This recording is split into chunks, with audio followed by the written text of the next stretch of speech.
and you can go ahead anytime. Well, thank you, Rev C.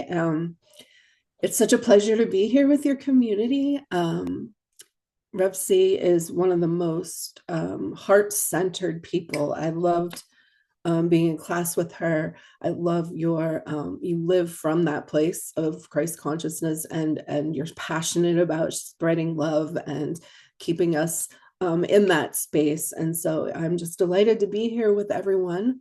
I'm here from north of Atlanta in Canton, Georgia. So we are experiencing the last part of fall before we move into our winter, which is not nearly as nearly as intense as yours. But I was telling some people I grew up in Erie, Pennsylvania, so I know what all of the snow is. But so again, I want to thank Rev C and Anne, and I'm glad to meet all of you. I'm very interactive, so feel free to put in the chat. I may call something out, and I feel like we're creating something together. So even if you want to unmute and yell something in, I don't know if that's allowed, but I'm okay with it because we are co-creating together. So what comes to mind when you think about the word forgiveness? What does forgiveness mean? Well, Merriam-Webster Dictionary defines it to forgive as to give up resentment of claim. I was looking to see the chat. Let me see. How do I, so I can see, just in case. There we go. So Merriam-Webster defines to forgive as to give up resentment of or claim to requital for, to grant relief from payment of, to cease to feel resentment against. But what would life be like if you never had to forgive anyone? Raise your hand if you think that's even a possibility. Couple. Raise both hands if you don't know. Yeah, exactly. And, we're living this human experience, but we know the true nature is our divinity. Our true nature is that Christ consciousness. But I'm not a puppy dog rainbow minister. I fully do believe that we are here. I feel I was sent here to experience the contrast from that divine appointment to learn those lessons. And so, from that human perspective, yeah, we may want to forgive people because we might feel wronged. What's another reason? Possibly we feel life is unfair. Maybe somebody wronged someone we love. I know that's one that gets me. If I could talk about my mom, but somebody else better not. If someone has been wrong that we love, we might enter into that. But what would it take to release that need? And the answer might be because in the divine mind, there is actually nothing to forgive. So now I want us to think, what's the last time that you felt you wanted forgiveness or you forgave somebody, and how that made you feel? What was it that brought you to that? For me, just to share, I had a situation where I felt like I was misunderstood, or somebody thought something about me that was just completely not the truth of who I was. And so I felt this like closed off. Well, they're wrong. They're wrong. I need to be heard. I need to explain the truth of who I am. And so in working in forgiveness, I realized that I'm the only one that can forgive the remembering of who I am. I'm the only one that has that power. So think for just a moment of the last time that you forgave and the feeling that came with that. What were you looking for from that acknowledgement, from that apology? And if you want, you can put it in the chat. I see Rev C, feel the need to be compassionate. Yeah. Release. Peace. I love it. People are talking. So you're looking for peace. You're looking for release. Anybody else looking for like divine understanding. Sometimes I feel that I just want them to see the real me. Yep. That's a big one. It's a process, definitely a process. And we'll get to that. There's a couple of tools I have because it's a moment by moment process, as it turns out. So, at the root of us needing forgiveness, Buddha taught it, Jesus modeled it, is attachment. Maybe it's attachment to an outcome, maybe freedom from pain and anger. Absolutely, Penny. Maybe it's an outcome. Maybe it's like Rev C said, it's an understanding of the truth of who you are. An unfairness is the one that gets me, but it's that attachment to being seen, being heard, turning, something turning out the way you think it should turn out. Well, I didn't get that job, or my marriage ended, or even something minor, my friend is ghosting me because she misunderstood something. Well, it's the attachment to that causes the suffering. And that comes from our identity with who we are, who we think we are. So, a parent, a wife, a husband, a teacher, a minister, a doctor. These are roles that we play out on this playground of our human experience. And I recently have had an opportunity to really live into these identities. As C said, I've been at the same Unity Church for 15 years, really 17 years. It's the only Unity Church I've been to. And my identity was so wrapped up in the roles I played there over the years, or the relationships I made. And so stepping out of that and into the unknown has been quite a journey. Ironically, 40 days yesterday, which we know in metaphysically, Jesus would retreat to the wilderness, 40 years for the Israelites. That number can hold some power. And it really had me confronting the notion that who am I when stripped of any role? And to be honest, it is love. That is who we are. We are creating the stories that are unlike that.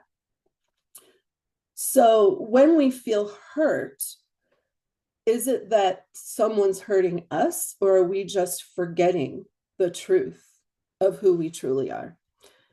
So has anybody ever been to a fun house and looked in one of those mirrors? Yeah.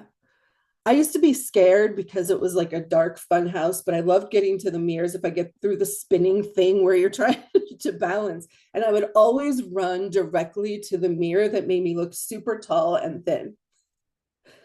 I love that one. And I knew it wasn't real, but it was fun to look at. And then because I knew I was in a fun house, it was fun to like look at the one where, you're looked down like a troll and you're as wide as you are tall. And then we don't believe those things because we know it's an illusion. Well, guess what? Life is handing us mirrors all of the time. Some show us beauty, some show our distortion. And ultimately, our lens that we're looking at life through is the funhouse mirror.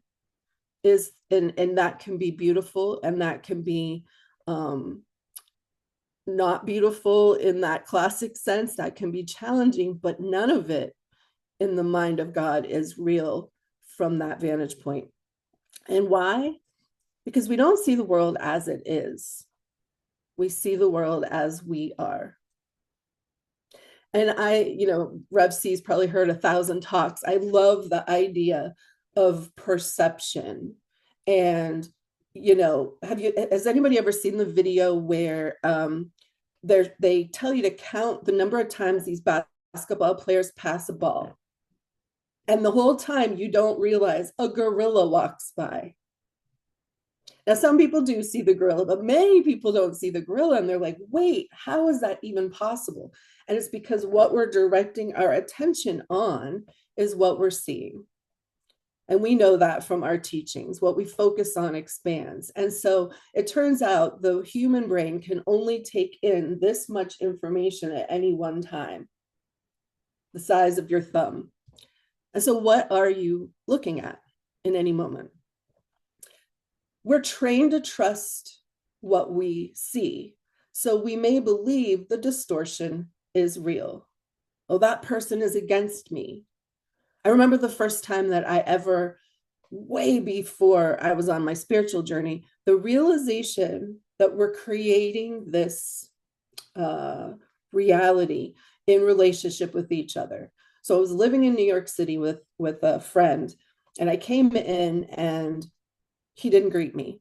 He was all sullen, and I thought, oh, now what? Now what? Is he upset? So I go in my room and now I'm sullen. And then he comes out and he's like, well, what's her problem? And we've created this thing that wasn't real, because in reality, he had just found out that he did not get the part in the Broadway show.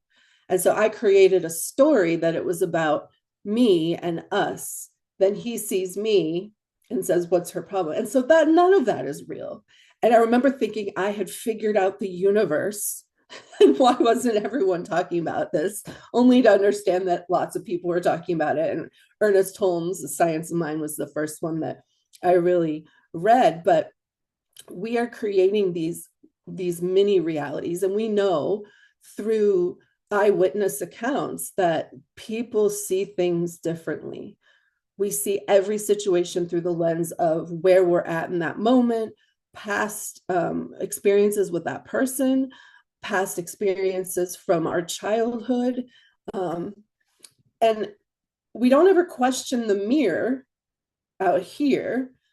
We question ourselves. And that's just not the truth of who we are. And so as I was thinking about this subject, I thought about AI. Show of hands, how many people think AI is a good tool to use spiritually or at all? How many people are in favor of using AI sometimes? How many people see it as very dangerous? How many? Yeah, both and. I did a talk at Unity of Chattanooga on AI, and I think I created some monsters because that community didn't realize you could talk to it and ask it things, be in relationship with it as like a two-way, and it's not real. Again, we're confronting all these things that aren't real. But I think AI, and I do have reservations, especially with young people and people who are vulnerable, thinking they are in relationship or talking to something sentient. However, the discernment coming with this technology, I'm seeing really come to light. I'm thinking of the 12 powers. We're living into that, especially the young people. You know, I worked with teens, and they want no part of it. They want no part of it. They hate AI.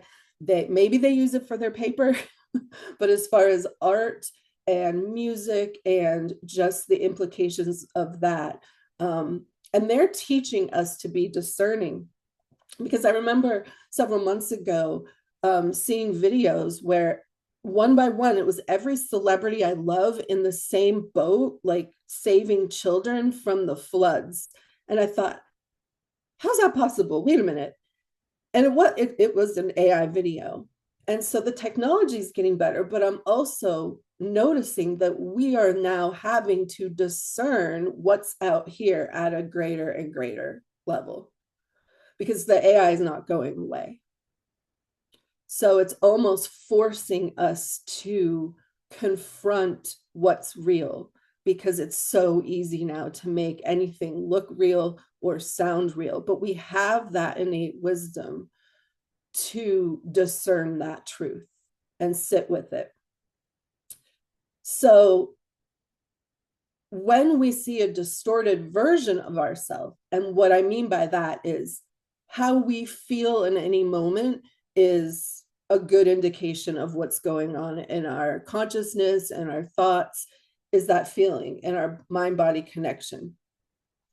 And so when we recognize that we're not in alignment with that divine truth of who we are, that can be a clue that we need to redirect.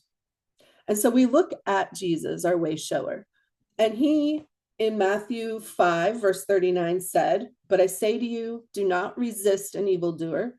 But if anyone strikes you on the right cheek, what do? Turn the other cheek." And I think a lot of times this is looked at as not retribution. Two wrongs don't make a right. We can't confront violence with violence. But also, what are we doing? We are turning away from that is unlike our truth. We're looking in another direction. And so, metaphysically, could it be that turning the other cheek from conflict or hurt or misperception is changing direction to look Godward? We don't stare into the funhouse mirror over here and try to fix the reflection. We know that's not real. We walk away. Well, that was fun.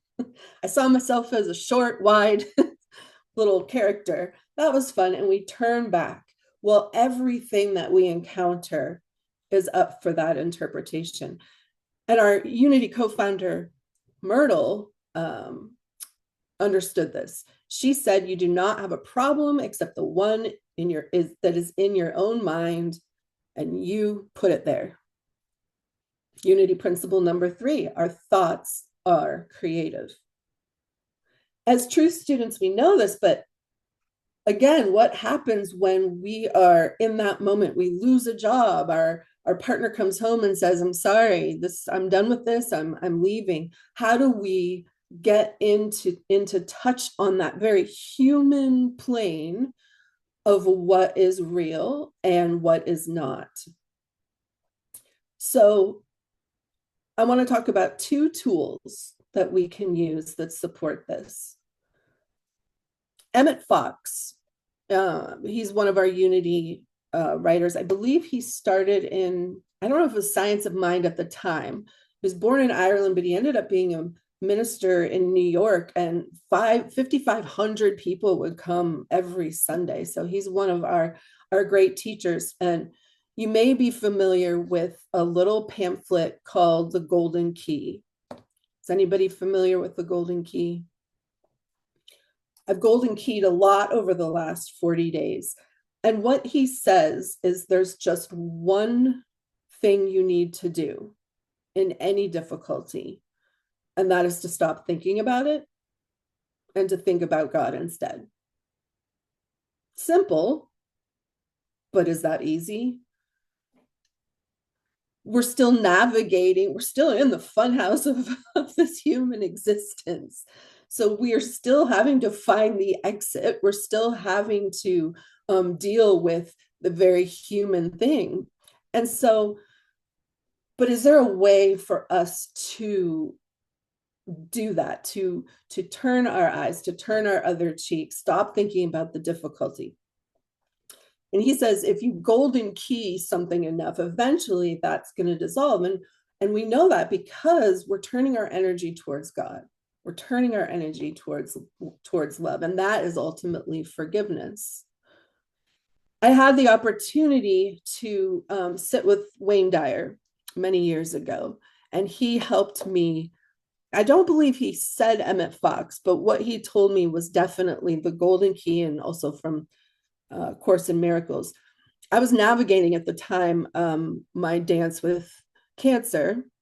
I was diagnosed at the end of 2013, and he was coming to my church, and all I wanted to do was ask him how to avoid the thoughts of recurrence. I understood that words and thoughts have power, they have a vibration, they have energy, and I was terrified of my subconscious thoughts.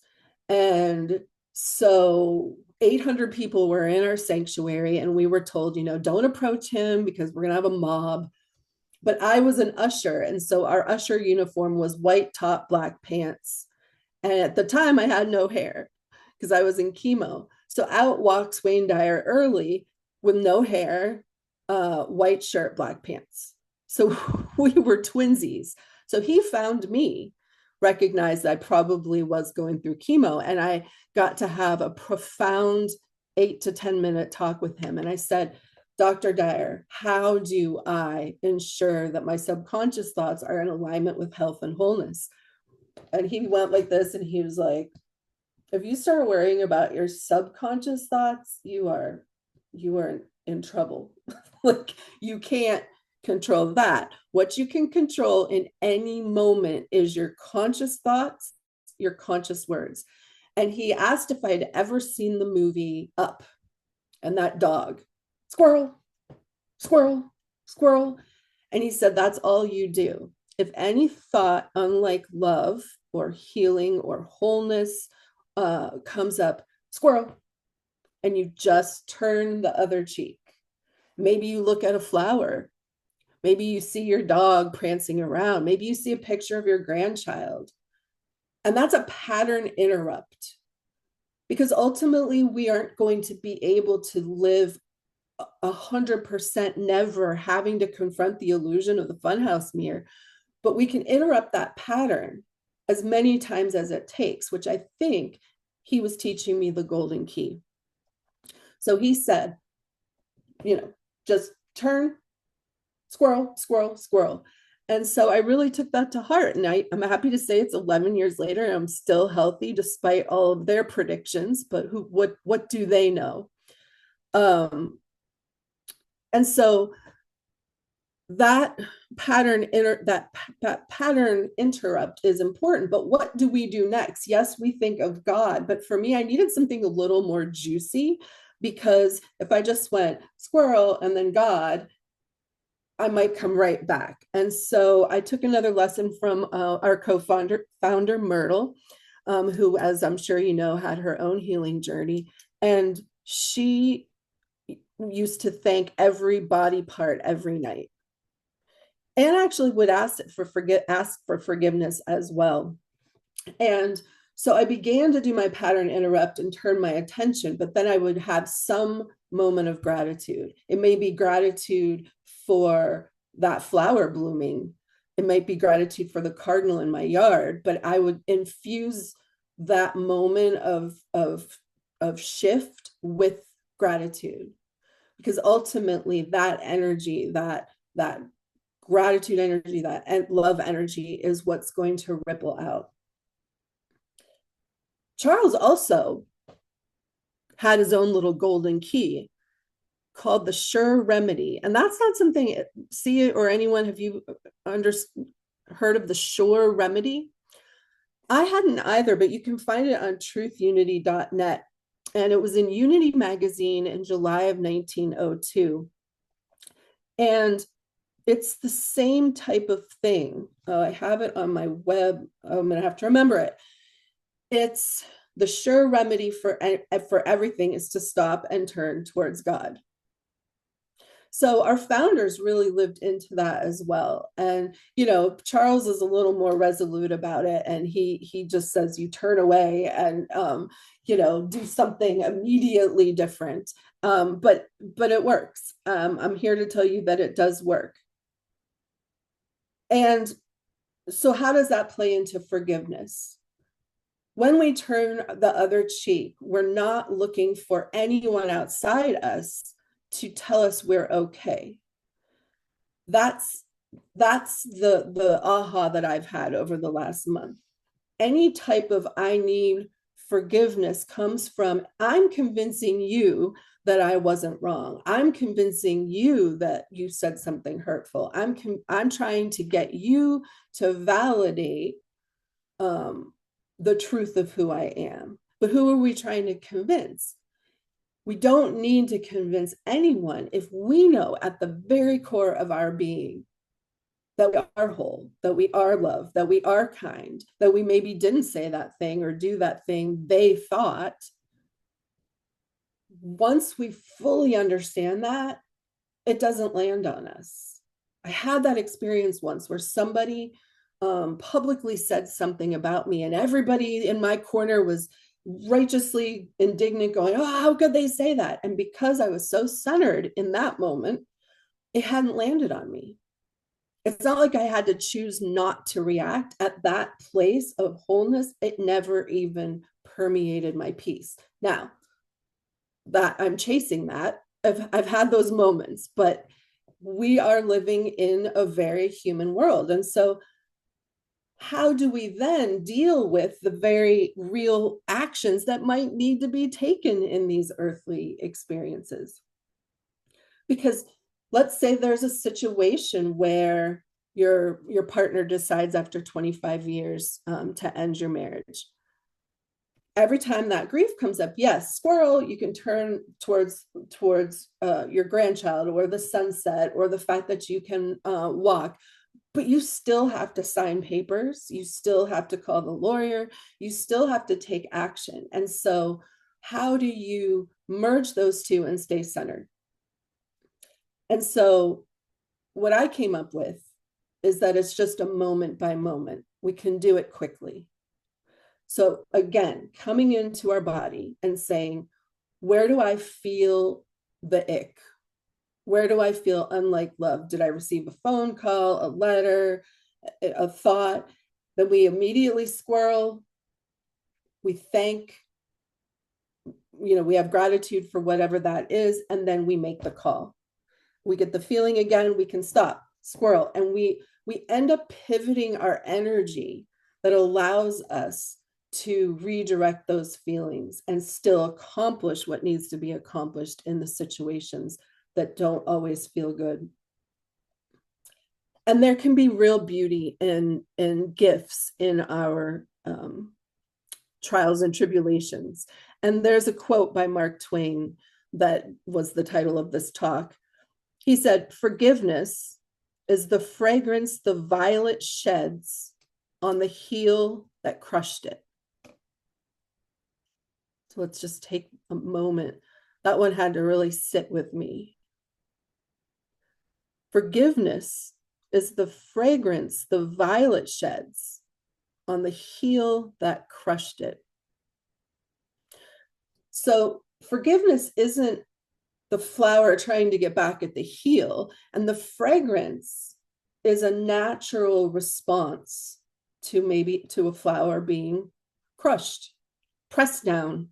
Often we talk about being pressed down and shaken up and stirred. And so that fragrance emitted as the heel either unintentionally steps on it or maybe intentionally steps on it. The flower doesn't try to keep that sweet smell from the heel. It just is. From that center of that flower is that divine perfection, just like the center of our being is divine love. And so forgiveness at its core is a remembering of who we are. And yes, do we remember who they are? Absolutely. We do not choose where we see the face of God. But what I've found in my most recent exploration, as I've shed many of the roles that I lived into, was that it starts with us. Let there be peace. Let it begin with me. Because when we feel peace and love, no matter what heel comes along, that burst of fragrance ripples out. And that's where we learn there's nothing to forgive, because nothing real can be taken. Any relationship, job, financial, any health situation that you're dealing with, those things are real in the human plane, but they can be taken away on the human plane because they're attached. We're attached to our role. I lost my job as a teacher. I lost my marriage. Whatever is real can't be taken away.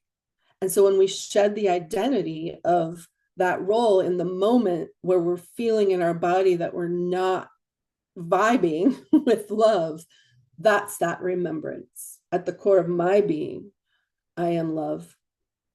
And that unexpected gift of the fragrance just permeates. When you live, I think in Dr. Ann's prayer, when we live from that place of knowing that we shine our light out, we spread love in our little area, because the world is overwhelming. If we think about trying to change the very, culture and nature of what is going on in the human world, it's overwhelming. But what can I do in my one little space, with my one little thought, with my one little shedding of fragrance, to heal? And we stop handing out roles of, you're the hero, you're the villain, you're the victim, I'm the victim, I'm the hero. We shed that when we come back to the truth of who we are. And that sweet scent of the forgiveness of ourselves, of forgetting who we are, it blesses others. And it's from that place that I know that we are all going to be okay. No matter what we're dealing with, we are all going to be okay. So it is. And we can move, if we have time, we can move into a very short meditation. I did go a little long, see, no surprise. Let's just take that and ground that in quickly in a meditation to embody these principles. And so I invite you to settle in and take a deep cleansing breath. And on the exhale, bring your awareness into your heart space.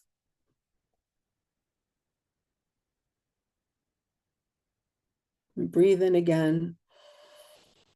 And exhale everything that is not love.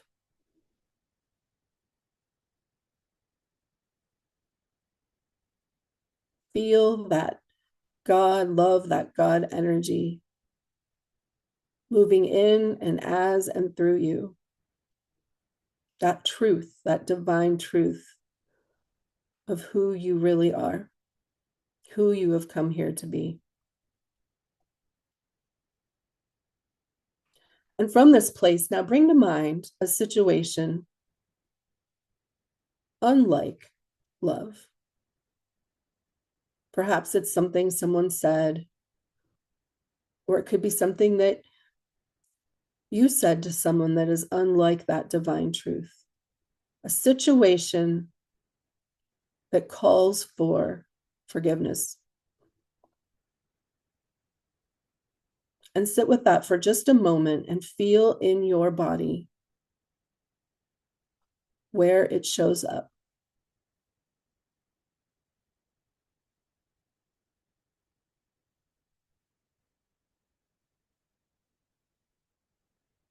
What are you looking for to feel whole?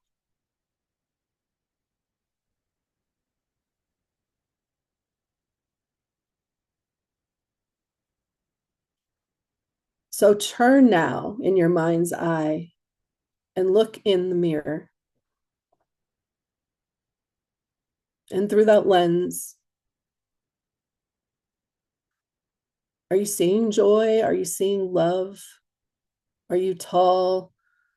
Are you expansive? As you think about that situation, what is being reflected back at you?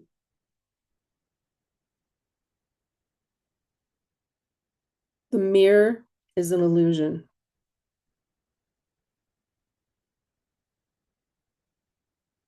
You can bring that energy back into your heart space and affirm, I am whole. I am love. The Christ within me needs no explanation, no forgiveness, no retribution, nor understanding. When I tap into that Christ awareness, all needs are met, all identities drift away, and the presence of love permeates every cell of my body. And as that mirror, as that reflection shifts through love, you feel in your body that warm, possibly warm glow of your light and the fragrance of your light and the beauty that goes out in front, behind, up, down, and around you, and share that with all who come in contact with the light that you are. And so let's just take one moment to sit in that feeling. There is nothing to forgive. I am whole. I am love. I am peace.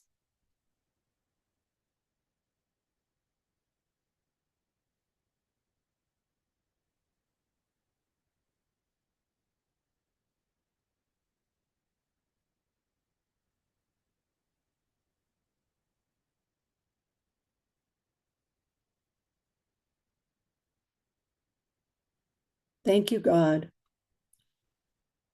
for the wisdom, the discernment, the life, and the zeal and joy as we turn towards God in each moment. And so it is. Amen.